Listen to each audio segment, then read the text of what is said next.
Jouska, you're in the shower, or driving, or staring at the ceiling trying to fall asleep. And without deciding to, you start having a conversation in your head. Not just thinking, actually talking. You know exactly what you'd say. You know exactly how they'd respond. And you already have the comeback ready for that too. The whole argument, the apology, the confession, it plays out in full. Sometimes it reaches a conclusion. Sometimes it just loops, and then nothing. Because it never happened. And it probably never will. That's called jouska, the habit of rehearsing conversations that will never take place. What makes it strange is how real it feels while it's happening.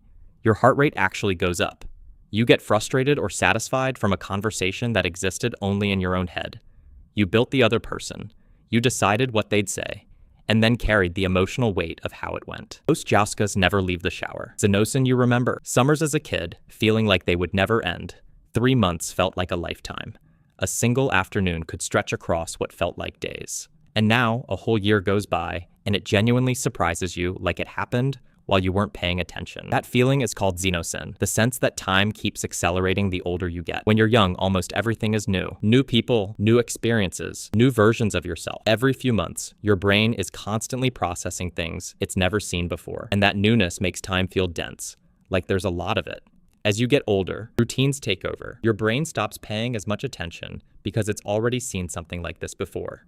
And when your brain isn't paying attention, time doesn't register the same way. A week where nothing unusual happened barely exists in memory. The more comfortable your life becomes, the faster it disappears. Pyrosclerosis. You're somewhere good, a holiday, a birthday dinner, a night that's going well. And somewhere in the middle of it, a thought appears. Am I enjoying this enough? And the second that thought shows up, something shifts. You start watching yourself enjoy the moment instead of just enjoying it. You take a photo to prove you're having a good time. You think about how you'll describe this later. And gradually, the actual experience fades out while the performance of experiencing it takes over. That's pyrosclerosis. Getting so focused on savoring a moment that you lose it entirely. The brain isn't built to experience and observe at the same time.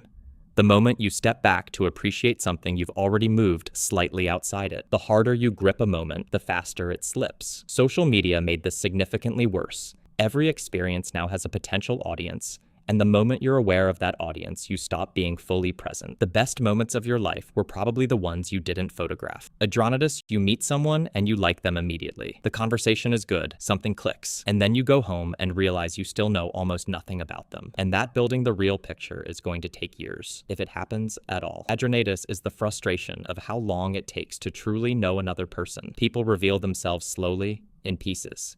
Usually only when they feel safe enough. You can't speed it up without pushing them away. There is no shortcut, and the strange part is that the closer you get, the more you realize how much more there is. Knowing someone well doesn't end the mystery. It just shows you how deep it goes. You can be with a person for years and still occasionally think, I don't know what's actually happening in there. Exulansis, something significant happened to you, and at first you tried to explain it to someone you trust. They listened, they nodded, but something in what they said told you they didn't fully have it. Not because they didn't care, just because they weren't there. So you tried again with someone else. And somewhere after the third or fourth attempt, you quietly stopped. Not dramatically, just stopped. Exulansis is the quiet decision to give up explaining an experience because nobody will ever fully understand it. It's not about being private. It's the realization that some things don't travel well through language.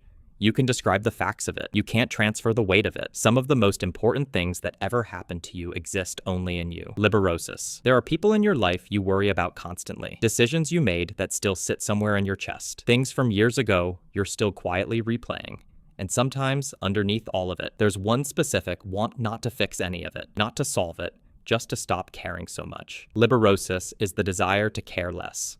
Not numbness, more like wanting to hold everything more loosely. The problem is caring isn't a dial you can turn down. The things that matter to you matter, and wanting them not to is its own kind of attention. It tends to show up in people who feel things deeply as a kind of fatigue, not a dark one, more like wanting to put something heavy down for a little while. Most people who feel liberosis aren't looking to stop caring. They're just tired. Notice tolerance. There's usually a version of your life that made sense. Not a detailed plan, more like a general shape, a direction, and somewhere, without a clear moment you can point to, that shape stopped adding up. The thing you thought you were building toward either changed or disappeared, and you're left looking at where you are, trying to read a story that lost its plot. Notice tolerance is the realization that your life no longer makes sense as a narrative. It's different from just being lost. Being lost means there's still a map, you just don't know where you are on it. This is more like questioning whether the map was ever real. It tends to hit at transition points.